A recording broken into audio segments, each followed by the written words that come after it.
ঈদুল ফিতর এর সুন্নাহ আছে অনেকগুলো। কি কি সুন্নাহ আছে ঈদুল ফিতরের? ঈদের চাঁদ ওঠার পর থেকে প্রথম আমল হলো ফিতরা দেওয়া।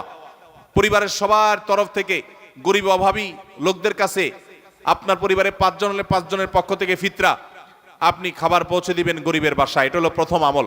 দ্বিতীয় হলো ঈদের চাঁদ দেখা গেছে তাকবীর শুরু করবেন, আল্লাহু আকবার আল্লাহু আকবার, লা ইলাহা ইল্লাল্লাহ আল্লাহু আকবার আল্লাহু আকবার ওয়ালিল্লাহিল হামদ। বেশি বেশি করে পড়তে থাকবেন। এটা পুরুষ হোক নারী হোক সবাই, পুরুষ একটু জোরে জোরে, মহিলা একটু আস্তে আস্তে। অবশ্য ওইটা ঈদগাহে আসার সময় জোরে জোরে পড়বেন, একইদে জোরে একইদে আস্তে, কিন্তু এমনি স্বাভাবিক অবস্থায় সাধারণ গতিতে পড়বেন নারী পুরুষ সবাই যার যার মতো করে তাকবীর। এবং বিশেষ করে এই তাকবীর এটা জিলহজের প্রথম দশকে পুরো দশক ধরেই পড়তে হয়। যাই হোক, এই ঈদের চাঁদ ওঠার পর থেকে ঈদের নামাজ পড়তে তাকবীর আমরা শেষ করে পড়তে থাকবো। তৃতীয়ত হলো মেসওয়াক করবেন। 4 নম্বর হলো গোসল করবেন ঈদের দিন উপলক্ষে। 5 নম্বর হলো সুন্দর পোশাক পরবেন, যা আছে এর মধ্যে সুন্দর, নতুন হওয়া জরুরি না। 6 নম্বর হলো সুগন্ধি ব্যবহার করবেন।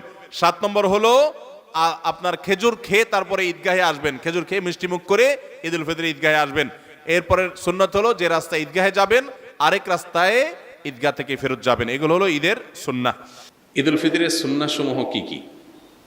ঈদুল ফিতরের সুন্নাহ সমূহের মধ্যে থেকে সব কিছুর আগে যে সুন্নার নাম চলে আসে সেটা হলো তাকবীর পাঠ করা, আল্লাহু আকবার আল্লাহু আকবার, লা ইলাহা ইল্লাল্লাহ আল্লাহু আকবার আল্লাহু আকবার ওয়ালিল্লাহিল হামদ। এই তাকবীরটার পাঠ শুরু হবে কখন? ঈদের চাঁদ দেখা যাওয়ার পর। ঈদের চাঁদ দেখা যাওয়ার পর থেকে আপনি গুনগুনিয়ে আপনি এটা পড়তে থাকবেন যত বেশি সংখ্যক বার। বাসা বাড়িতে কাজ করছেন, পরিষ্কার পরিচ্ছন্ন করছেন, ঈদের প্রস্তুতি নিচ্ছেন, হেল্প করছেন একে অন্যকে, এর মধ্যেই আপনার মুখে তাকবীর চলবে। আপনি মাগরিবের নামাজের পরে এশার নামাজ পড়তে আসলেন, মাগরিব পড়তে আসলেন, তারপরে আবার বাসায় যাচ্ছেন, যেতে আসতে তাকবীর পড়বেন। মানে ঈদের চাঁদ দেখা যাওয়া থেকে নিয়ে তাকবীরটা পরিমাণে বাড়তে থাকবে। যে যত বেশি পারেন এই তাকবীরটা পড়তে থাকবেন। কতক্ষণ পর্যন্ত চলবে? ঈদের নামাজের জন্য ইমাম যখন বের হবে, মিম্বরের দিকে আসবে, মেহরাবের দিকে আসবে, তখন শেষ থাকবে। তার আগ পর্যন্ত তাকবীর চলতে থাকবে। তার মানে আমরা ঈদগাহে যখন যাব তাকবীর পড়তে পড়তে যাব, আবার যখন মসজিদে প্রবেশ করব অবসর বসে থাকবো, ইমাম সাহেবের অপেক্ষায় থাকবো, তখন আমাদের মুখে তাকবীর চলতে থাকবে। অনেকে এই সুন্নাতটা জানেন না, যার কারণে এটা মিস করেন। তাহলে আমরা তাকবীর পড়তে থাকবো ইনশাআল্লাহ। ঈদুল আজহাতে তাকবীর উচ্চস্বরে পড়ার জন্য, আর ঈদুল ফিতর তাকবীর বিশেষ করে চলতে ফিরতে যখন পড়বো নীরবে পড়ার জন্য নির্দেশনা করা দেওয়া হয় আছে। তো তাকবীরটা পড়া এটা হলো প্রথম নির্দেশ।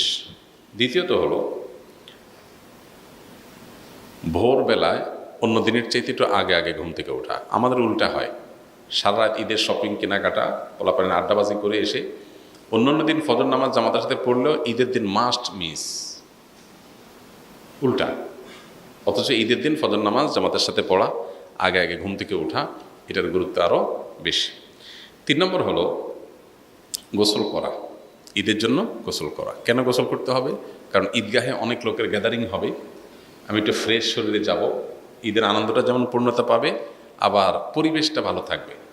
যে আপনার গায়ে ঘামের গন্ধ, আপনার অপরিচ্ছন্নতা থাকলে অন্য লোকের কষ্ট হতে পারে। সবাই একসাথে থাকবে যেহেতু, যাতে পরিবেশ ভালো থাকে।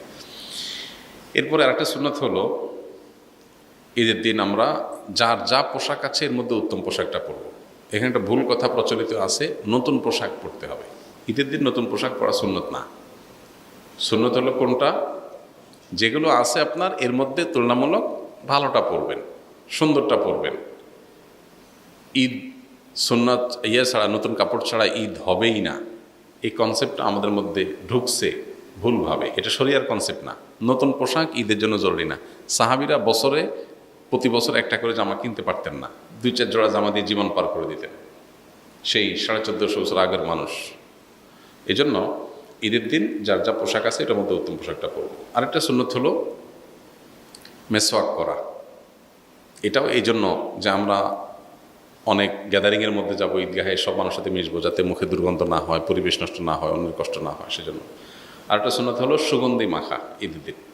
আরেকটা সুন্নত হলো ঈদগাহে যাওয়ার আগে ঈদুল ফিতরে কিছু খেয়ে তারপর যাওয়া, ঈদুল আজহাতে না খেয়ে যাওয়া। ঈদুল ফিতরে হলো ঈদগাহে যাওয়ার আগে একটু খেজুর অথবা মিষ্টান্ন কিছু একটু খেয়ে তারপরে ঈদগাহে যাওয়া। এবং ঈদগাহে যাওয়ার ক্ষেত্রে যে রাস্তায় যাওয়া, আসার সময় ভিন্ন রাস্তায় আসা। আর যদি রাস্তা ভিন্ন না থাকে তাহলে রাস্তা এক পাশে যাওয়া, আরেক পাশে আসা। পায়ে হেঁটে আসা যাওয়া করা ঈদগাহে, এখন যদি দূরে ঈদগাহ দূরে হয় তো গাড়িটা দূরে পার্কিং করে একটু ওইটুকু অন্তত পায়ে হাঁটার চেষ্টা করে।